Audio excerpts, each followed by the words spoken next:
Bueno, muchísimas gracias. En primera cuenta, pues agradecer a la organización del evento, especialmente a don Hugo Guajardo por la amable invitación que me hiciera a compartir con ustedes en esta mañana, al menos acá en Costa Rica, pues son las 8:20 de la mañana. Creo que tenemos 2 horas de diferencia con Santiago de Chile, país maravilloso, el que he escuchado muchísimas cosas buenas. Tengo grandes amigos chilenos, juristas, con quienes comparto en la Asociación Iberoamericana de Derecho Sanitario, de manera que pues en algún momento me encantaría, por supuesto, estar por su país. Bueno, el tema que el pedido de Hugo me permitiera compartir con ustedes, vinculado diría con la seguridad del paciente, sin duda es referente al derecho a una atención segura. Por supuesto que trataré de brindar algunos conceptos jurídicos, pero siempre me gusta aclarar en estas presentaciones que más allá de una intervención como abogado, pues mi participación es siempre como paciente. Hace ya bastantes años que integro la Red Panamericana de Pacientes por la Seguridad del Paciente, y aprovecho para enviarles un saludo fraterno de nuestra coordinadora, la maestra Evangelina Vázquez Curiel, que se encuentra en este momento en la Ciudad de México, donde está la sede de la Red Panamericana. Y bueno, pues desde hace muchísimos años venimos sumando esfuerzos en el tema de seguridad del paciente, en donde definitivamente siempre hay muchísimo por hacer. Antes de quizás dar algunos planteamientos del plano jurídico y referente a esta interrogante, para la cual creo que todos tendremos una respuesta afirmativa en cuanto a que sí existe un derecho a una atención segura, pues me gustaría dar algún contexto. Sé que a lo largo del seminario se va a hablar muchísimo del tema de seguridad del paciente, se va a hablar de los errores, se va a hablar de los eventos adversos y sobre todo las oportunidades de mejora, pero bueno, quisiera plantear algún contexto antes de llegar al punto quizás medular de esta presentación, que es sobre el derecho a una atención segura.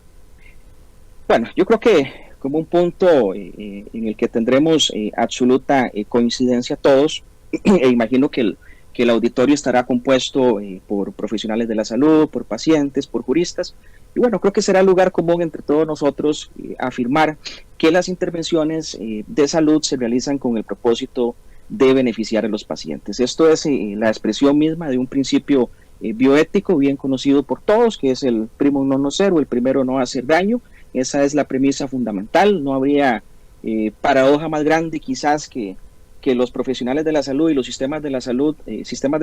dañando a pacientes. Es todo lo contrario el objetivo de esto, por supuesto. Pero bueno, es evidente también, luego de que quizás salimos de una etapa de oscurantismo, en donde pensábamos que los sistemas de salud y que las prestaciones sanitarias per se eran seguras. Superado eso y sabiendo que la actividad sanitaria es una actividad riesgosa, pues es evidente que hay daños que se producen a los pacientes,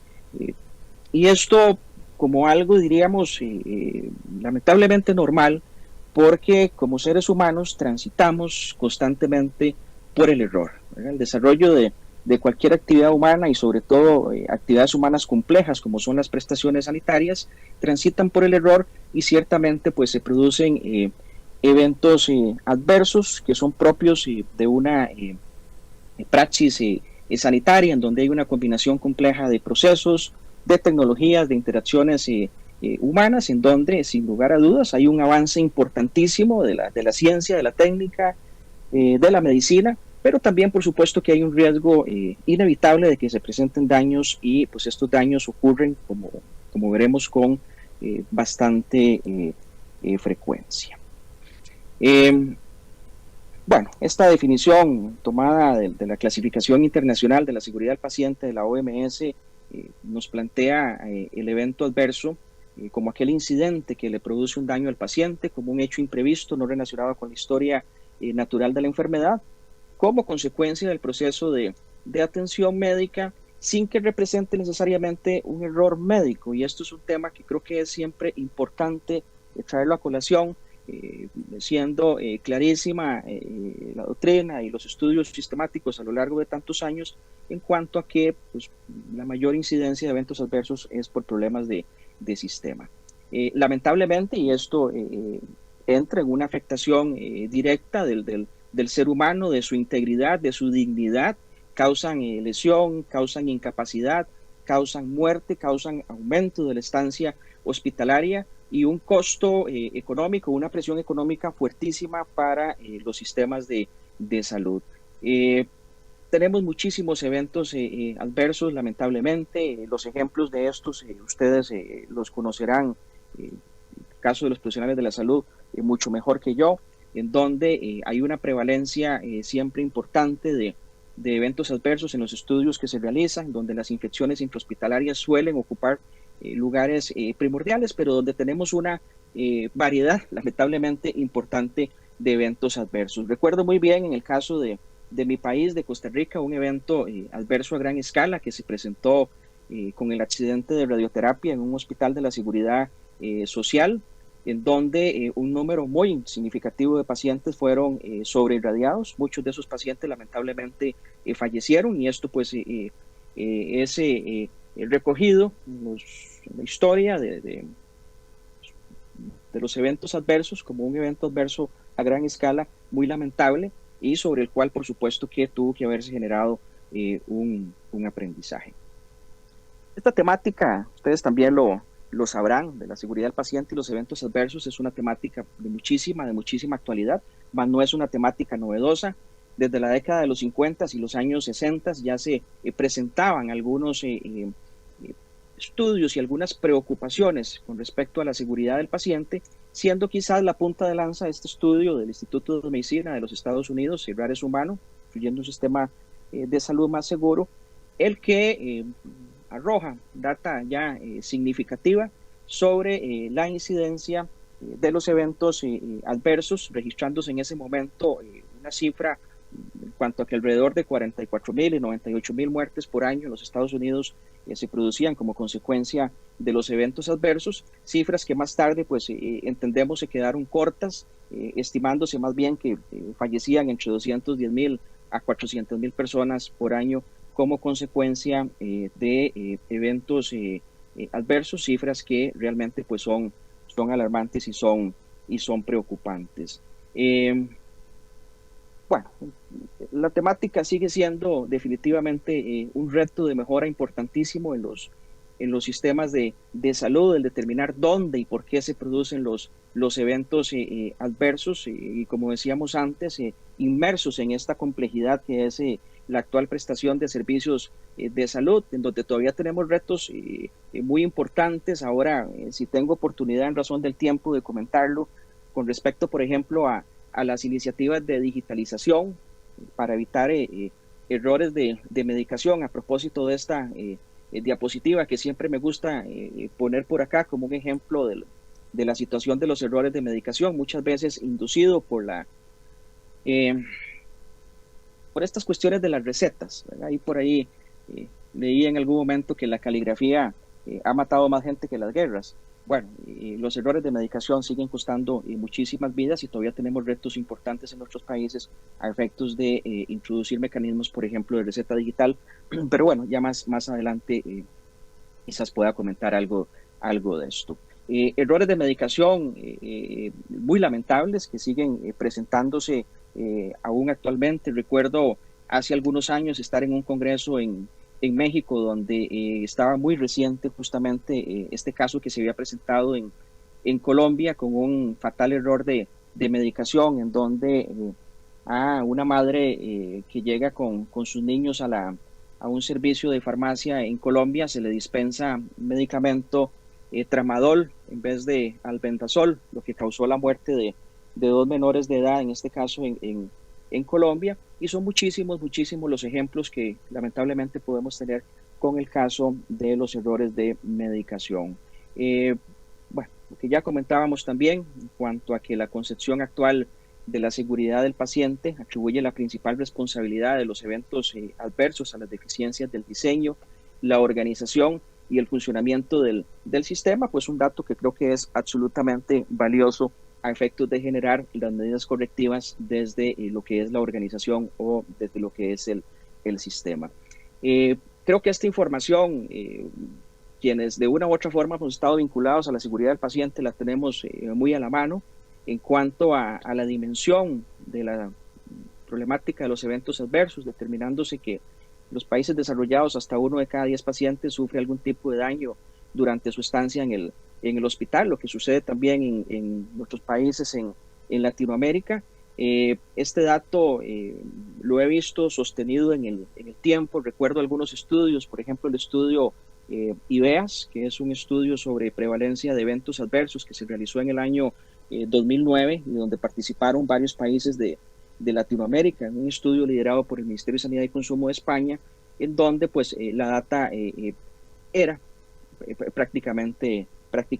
esta. Y es un estudio donde recuerdo justamente pues que los errores, los eventos adversos más prevalentes, justamente la infección intrahospitalaria y los errores de medicación, que normalmente ocupan siempre primeros lugares en estos estudios. Más cercano a nuestros días, este informe de la Organización para la Cooperación y el Desarrollo Económico de la OCDE, de la cual Chile y Costa Rica pues son estados miembros. Bueno, este estudio bajo el título de la economía de la seguridad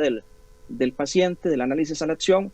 señala nuevamente que 1 de cada 10 pacientes continúa sufriendo daños por fallas de seguridad durante su atención. De manera que quizás no hemos mejorado tanto como quisiéramos a lo largo ya de muchísimos años. Toda esta data tan significativa, tan evidente, tan contundente, por supuesto que ha generado acciones. Desde el año 2002, la Organización Mundial de la Salud ha llamado la atención de sus Estados miembros para que realicen actividades a favor de la seguridad del paciente, que presten la mayor atención posible a este problema y que establezcan, por ejemplo, y consoliden sistemas de base científica necesarios para mejorar la seguridad del paciente y la calidad de la atención en salud. Y bueno, yo aquí diría que este llamado también, por supuesto, que tuvo que haberse dado con respecto a la toma de decisiones para introducir en los marcos jurídicos de nuestros países disposiciones referentes a una mejor y mayor tutela de la seguridad del paciente. Pero bueno, entrando quizás ya al punto medular de mi intervención, y con respecto a esa gran pregunta acerca de si tenemos realmente derecho a una seguridad, a una atención segura, de si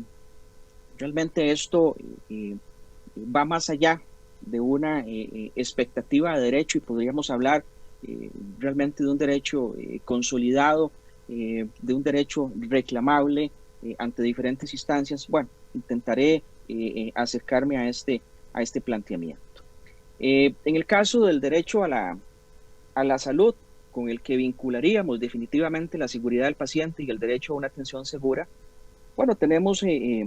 diríamos que una protección importante de este derecho a la salud o a la protección de la salud, resguardado o tutelado a través de diferentes instrumentos internacionales de derechos humanos. Estos son solo algunos ejemplos. Ahí diríamos existe una protección bastante intensa de este derecho que se ha considerado un derecho de desarrollo progresivo y en donde en nuestros diferentes países a nivel, diríamos, doméstico existe mayor o menor protección de este derecho. En algunos casos, a partir de la que otros países pues no lo tienen regulado de esta manera. Para el caso de Costa Rica, que es evidentemente el ejemplo más cercano, pues es mi país y es donde he desarrollado mi práctica profesional en el plano jurídico. Hay un desarrollo intenso del derecho a la salud desde la creación de la Sala Constitucional de la Corte Suprema de Justicia, un tribunal que se crea en el año 1989 justamente para la tutela y el resguardo de los derechos fundamentales de la población. Y la Sala Constitucional ha venido haciendo un desarrollo, ha venido desarrollando prolijamente este derecho, el cual inicia siendo considerado como un derecho derivado del derecho a la vida. siendo que la Constitución política por lo menos no hace una referencia expresa a este derecho. La Sala Constitucional lo deriva a partir del derecho a la vida y ha venido desarrollándolo de tal forma que hoy no se duda, plano de Costa Rica, de la tutela de este derecho, concebido como un derecho fundamental, como un derecho autónomo con su propio contenido esencial, y en donde pues hay, diríamos, altas garantías de tutela, en donde la población acude con muchísima facilidad, por ejemplo, a reclamar el derecho a la salud cuando se considerara violentado, en virtud de un proceso de acceso al Tribunal Constitucional muy sencillo, diríamos, a diferencia de lo que puede suceder en otros países, en donde el ciudadano puede acudir directamente a la Sala Constitucional sin necesidad de patrocinio letrado, sin necesidad de un abogado que le represente, y en donde los casos de una eventual violación al derecho a la salud, que por cierto ocupan un altísimo porcentaje del circulante de casos de la Sala Constitucional, son resueltos con muchísima prontitud. Aquí nada más me permito plantear algún ejemplo, casos de listas de espera, creo que es un problema que sufren todos nuestros países, en el caso de listas de espera, en el caso de acceso a determinados medicamentos. El reclamo es presentado por la persona afectada en la Sala Constitucional y normalmente hay una resolución de estos asuntos en más o menos el promedio de 1 o 2 meses y ya el paciente pues tiene una resolución de su caso. Pero bueno, digo esto por el estrecho vínculo que definitivamente existe entre lo que podríamos considerar el derecho a una atención segura y el derecho a la salud. Aquí dejo algunos ejemplos de sentencias del Tribunal Constitucional que, como les decía, son muchísimas las resoluciones de la Sala Constitucional. Recuerdo hace por lo menos un par de años que había visto las últimas cifras. Los recursos de amparo referentes a temas de salud ocupaban alrededor del 30% de los asuntos que resuelve la Sala Constitucional, de manera que pues hay muchísima jurisprudencia de este tribunal sobre esto. El desarrollo del derecho a la salud como derecho fundamental autónomo, aquí hay un pequeño listado de qué comprende este derecho, por ejemplo, la disponibilidad de los servicios, la accesibilidad a los servicios y programas con 4 dimensiones fundamentales, como son la no discriminación en el acceso a los servicios de salud, la accesibilidad física, particularmente por parte de quienes sean poblaciones más vulnerables, la accesibilidad económica que conlleva la equidad y el carácter asequible de los bienes y servicios sanitarios y la accesibilidad a la información en salud, tema por demás importante, sobre todo en este nuevo modelo autonómico donde el paciente pues tiene derecho a conocer de su información en salud, cosa que hace algunos años bien sabemos no se da por lo menos con la misma intensidad en virtud del paternalismo médico en el que estaba inmerso la relación clínica. Servicios y programas de salud aceptables, es decir, respetuosos con la ética médica, culturalmente apropiados, dirigidos a la mejora de la salud de los pacientes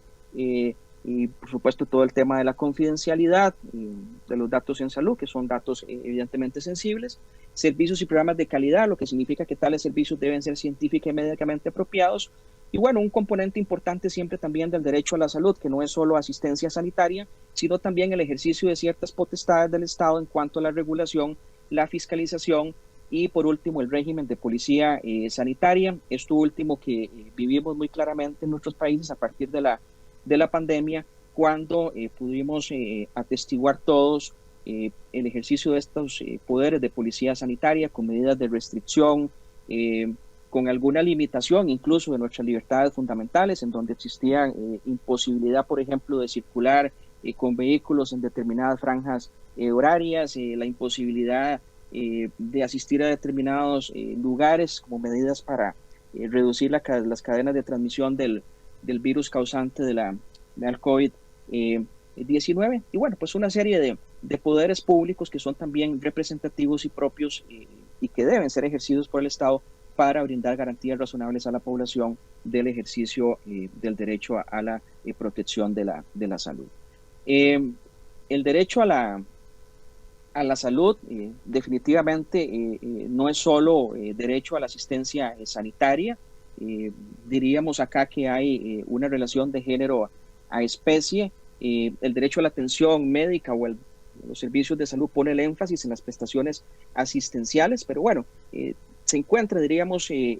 contenido dentro del derecho a la salud y no serían asimilables, como dice jurista costarricense Román Navarro Fallas. Pero bueno, diría yo que definitivamente hay una relación intrínseca entre uno y otro, hay una conexidad inexorable entre uno y otro, de manera que cuando se compromete la seguridad del paciente, cuando nos enfrentamos a sistemas de salud poco seguros, definitivamente tenemos un desmejoramiento y tenemos una regresividad, si se pudiese ver de esta manera también, del derecho a la salud. Y bueno, pues, ¿qué ha acontecido? ¿Qué pasa en nuestros países? ¿Qué pasa en Iberoamérica a partir de toda esta advertencia que creo que la tenemos de frente y hace muchísimos años acerca de la importancia de tomar medidas para mejorar la seguridad del paciente? ¿Qué pasa con nuestros marcos jurídicos? ¿Han sido impactados de alguna manera o no? Pues yo diría que lamentablemente no tenemos diría yo, un recuento positivo. Hay países, caso de Latinoamérica, en donde en algunos casos no hay una legislación sólida referente a los derechos de los pacientes y en donde lo referente a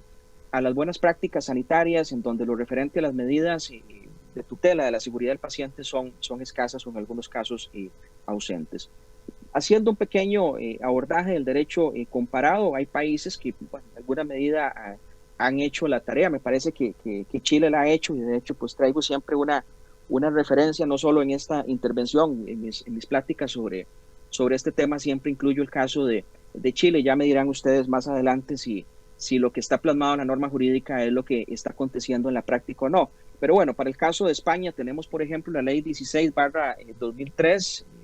de cohesión y calidad del Sistema Nacional de Salud, en donde hay normas que diría pues apuntan de muy buena manera a la tutela de la seguridad del paciente, en donde se habla, por ejemplo, de normas de calidad y seguridad que contendrán los requerimientos que deben guiar los centros y servicios sanitarios para poder realizar una actividad sanitaria de forma segura. Se habla en esta legislación, por ejemplo, también del registro de buenas prácticas, que recogerá información sobre aquellas prácticas que ofrezcan una innovación o una forma de prestar un servicio mejor al actual. Tema importantísimo, en razón del tiempo, pues tendré que hacerlo muy rápido la referencia a esto, pero bueno, el registro de acontecimientos adversos, me parece que tema medular también. Acá este registro recogerá información sobre aquellas prácticas que hayan resultado un problema potencial de seguridad para el paciente y bueno, una infraestructura que estará a disposición tanto del Ministerio de Salud y Consumo, perdón, como de las diferentes comunidades autónomas de España. Caso de Chile, espero tener el dato actualizado y no estar trayendo una norma que haya sido cambiada, y si ha sido cambiada, esperemos que lo haya sido para bien, que es el caso de la ley número 20.584 sobre derechos y deberes que tienen las personas en relación con las acciones vinculadas a su atención en salud, si no mal recuerdo, una legislación del año 2012, en donde me llama poderosamente la atención este artículo 4, en donde figura dentro del elenco de derechos del paciente el derecho a que en el marco de la atención de salud que se le brinda, los miembros del equipo de salud y los prestadores institucionales cumplan las normas vigentes en el país y los protocolos establecidos en materia de seguridad del paciente y calidad de la atención de salud. Dice referente a materias tales como las infecciones intrahospitalarias, me parece que la legislación en este caso recoge de muy buena manera este evento adverso mayormente prevalente, como son las infecciones intrahospitalarias. Continúo hablando acá de identificación y accidentabilidad de los pacientes, errores en la atención en salud y en general todos aquellos eventos adversos evitables según las prácticas comúnmente aceptadas. Punto extremadamente importante igual de este marco jurídico de Chile, dice que adicionalmente toda persona tiene derecho o quien la represente a ser informada acerca de la ocurrencia de un evento adverso independientemente de la magnitud de los daños que haya sido ocasionado. Esto creo que merece un análisis importante. Creo que es una norma que sin lugar a dudas debería ser replicada en las legislaciones sobre derechos de los pacientes. De hecho, en el caso de de Costa Rica, la legislación sobre derechos y deberes de los usuarios de servicios de salud, que data del año 2002, ya cumplió más de 20 años de vigencia. No tiene, por ejemplo, no recoge una norma tan rica, tan explícita con respecto a la seguridad del paciente, y por supuesto que me parece que es una norma modelo para considerar, y a propósito de esto, creo que lo voy a decir de una vez porque no sé si tendré tiempo al final. Me parece que es importante ir pensando en algún nivel de convenio marco de nuestros países, por lo menos en el caso de Latinoamérica, a efectos de que se vaya incorporando en la legislación eh, aspectos referentes a la seguridad del paciente. Me refiero a la legislación doméstica, pues en este caso de cada país. Hay un documento que les recomiendo plenamente, que es un informe del Comité de Bioética de España del año 2020, en donde es un informe referente a la seguridad del paciente, y en donde se hace mención de una legislación italiana del año 2017 sobre la seguridad y el cuidado de la persona asistida, eh, legislación donde se proclama que la seguridad del cuidado es una parte constitutiva del derecho a la salud, a propósito de esta conexidad de la que hablamos, y en donde se persigue en interés del individuo y de la comunidad, indicando que dicha seguridad del cuidado también se logra a través de las actividades dirigidas a la prevención y gestión del riesgo. Tal legislación reconoce una conexidad entre el derecho a la protección de la salud y una atención segura, y tiene un elemento importantísimo, y es acá donde creo que se lanza un reto muy significativo desde el plano jurídico, y es que esta legislación quita el acento, el tono punitivo, le resta este carácter punitivo a la notificación de los eventos adversos, y en buena medida despenaliza los casos de notificación o comunicación de eventos adversos. Esto yo creo que es una medida jurídicamente controvertida, pero muy significativa y muy interesante, porque no sé si coincidan ustedes conmigo, creo que ha sido un reto muy grande el tema de la notificación de los eventos adversos, por el temor lógico y entendible del profesional de la salud a ser demandado, a ser sancionado administrativamente en sus centros de trabajo, a ser despedidos. Y bueno, yo creo que aquí definitivamente, y apuntando también a lo que la OMS ha venido diciendo ya por varios años, hay que restar ese carácter punitivo de los sistemas de notificación de eventos adversos, y tratar siempre pues de apuntar a una mejor y mayor cultura de seguridad del paciente, donde más bien se estimule siempre y se promueva la notificación del evento adverso para poder documentarlo, registrarlo y evitar que se vuelva a producir. Esto yo creo que es un análisis importante que desde el plano jurídico hay que realizar, y en la medida de lo posible pues tratar de también incorporar esto en la legislación de nuestros países. Repito que por supuesto sí habrá que hacer algunos análisis jurídicos importantes con el tema de la despenalización, porque es innegable, sí, que si bien esto es importante, por supuesto que el paciente que sufre algún tipo de daño como consecuencia de una atención médica, pues tendrá derecho a una indemnización. Pues nadie, y esto en los marcos jurídicos tradicionalmente en Latinoamérica y en el mundo, pues recogen que nadie está obligado a soportar un daño de esta naturaleza, pues sin que medie una indemnización. Bueno, para ir avanzando un poco más rápido, acá, no sé cuánto tiempo, por cierto, me quede. Creo que he consumido ya alrededor de unos 30 minutos, no sé si me han de quedar por lo menos unos 10 minutos, pero bueno, intentaré ir más rápido, planteando acá, por ejemplo, que el derecho del paciente a acceder a información recopilada en su historia clínica, pues evidentemente también tiene que ser reconocido. El derecho del paciente a conocer acerca de la ocurrencia de un evento adverso tiene que ser reconocido, como bien lo hace la legislación chilena. Y bueno, creo que una conclusión importantísima aquí siempre es que es imperativo que se sienten bases normativas sólidas, que se fortalezcan los marcos jurídicos internos de nuestros diferentes países. Insisto, y bueno, que dicha que acá la diapositiva me lo recuerda, ya lo dije hace algunos minutos. Me parece que es importante trabajar algunos modelos marco que puedan servir para llevar a la legislación de los diferentes países de Latinoamérica normas con un rango protector importante de la seguridad del paciente, porque bueno, adolecemos de ello. Muchas de las legislaciones de nuestros países no tienen esto. Bueno, para ir concluyendo ya, y no quiero acá entrar en mayor detalle porque sé que justamente el día de hoy hay una presentación sobre telemedicina y seguridad del paciente, que no dudo que será una extraordinaria presentación y que abordará este tema de grandísima actualidad. Eh, Creo que aquí hay un reto también importante ya, dejando un poco el plano jurídico estrictamente. Creo que hay retos muy significativos también, y he utilizado mucho me he dado cuenta que he utilizado mucho hoy la palabra retos, y eso me dice que definitivamente queda mucho por hacer. Bueno, nos ha caído encima la telesalud, y digo nos ha caído encima porque la pandemia del COVID-19 sin lugar a dudas implicó un crecimiento exponencial de las intervenciones sanitarias a través de mecanismos virtuales, en donde surge siempre la preocupación de que una intervención sanitaria por esta vía no implique un desmejoramiento de la praxis profesional, de la lex artis profesional. Creo que es innegable el avance que ha tenido la telesalud y de que es importantísimo que se incorpore. Pero bueno, nos ha tomado por sorpresa nuevamente también con los marcos regulatorios. En el caso de Costa Rica no tenemos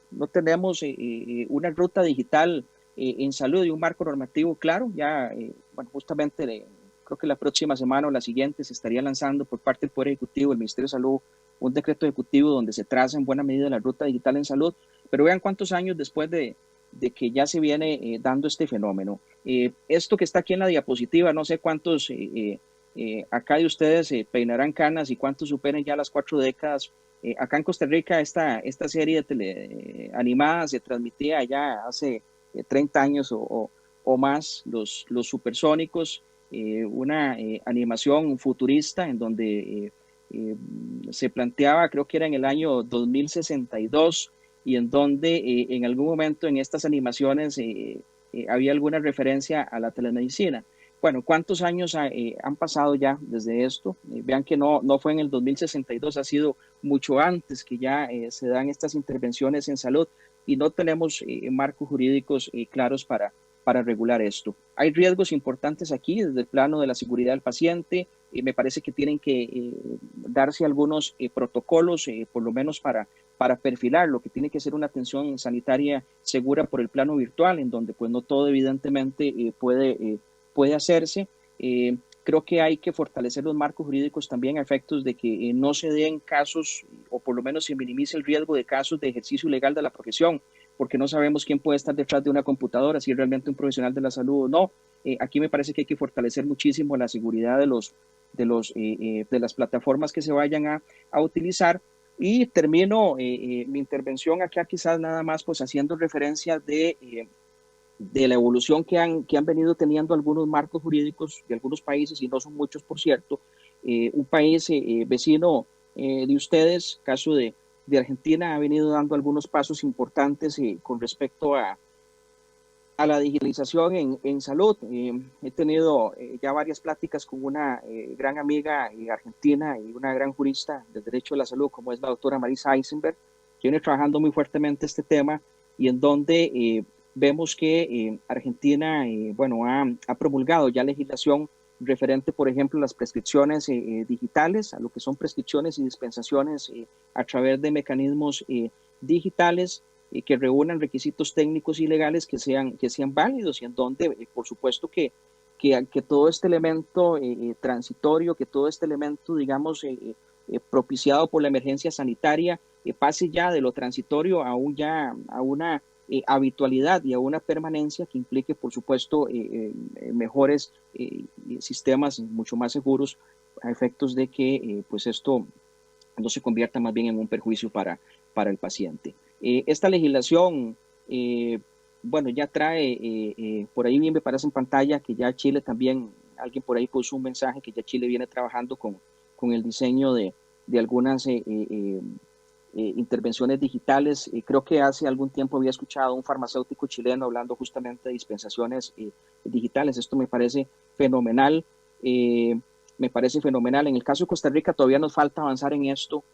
hay ya un manejo de prescripciones y dispensaciones digitales, pero únicamente en el caso de los medicamentos de control especial, como los psicotrópicos y estupefacientes, pero para el resto de medicamentos aún no se ha implementado. Y bueno, esta legislación argentina termina no solo regulando el tema de las recetas digitales, sino también las plataformas de teleasistencia en salud, es decir, termina regulando también el tema de telesalud, en donde me parece que es importantísimo y en donde me parece que muchos de los países en donde no hemos logrado alcanzar una regulación sobre esto, pues tenemos que seguir los pasos de Argentina sin lugar a dudas. Y bueno, ya para concluir, definitivamente creo que hay retos fuertes todavía. Hay una infraestructura de información en salud que tiene que fortalecerse mucho. Concluyo diciendo que es innegable que todos como pacientes tenemos derecho a una atención segura, pero requerimos para materializar ese derecho a una atención segura de una acción decidida en nuestros países a efectos de que los marcos jurídicos se fortalezcan, de que se fortalezca también la cultura de seguridad del paciente, porque muchas veces poco se alcanza únicamente con la regulación, si no existe un verdadero compromiso hacia la mejora de una práctica, en este caso la práctica sanitaria, en beneficio pues de todos. Y aquí realmente es de todos. El expresidente de los Estados Unidos, John F. Kennedy, decía que consumidores por definición somos todos. Bueno, yo me atrevería a parafrasearlo y decir que pacientes por definición somos todos. Los profesionales de la salud son pacientes también. Todos en algún momento de nuestras vidas llegaremos a ser pacientes, y sobre todo ahora que afortunadamente viene mejorando la expectativa de vida. Chile y Costa Rica creo que comparten, a propósito de las cifras de la OCDE, comparten números muy alentadores en cuanto a la expectativa de vida. Creo que son de los países con mayor expectativa de vida de Latinoamérica, y que en promedio en el mundo pues andarán muy bien. Y bueno, conforme vayamos envejeciendo, quizás más vamos a necesitar de los sistemas de salud y la asistencia sanitaria. Así que ojalá y sigamos todos construyendo un sistema de salud más seguro, y ojalá que, como decía don Santiago Ramón y Cajal, Premio Nobel de Fisiología y de Medicina ya por el año 1906, nos preocupemos no por justificar los errores, sino aprovechar la ocurrencia de un error, de un evento adverso, para documentarlo y que no vuelva a presentarse. Esta sería mi intervención. No sé si logré ceñirme finalmente al tiempo. Creo que sí lo he hecho, y bueno, no sé si habrá espacio para alguna pregunta. Muchísimas gracias, y nuevamente pues agradecerle a don Hugo Guajardo la invitación, y felicitarlos por esta espectacular iniciativa de este evento, cuyo programa me parece que es maravilloso, y estoy seguro que será una actividad de muchísimo provecho.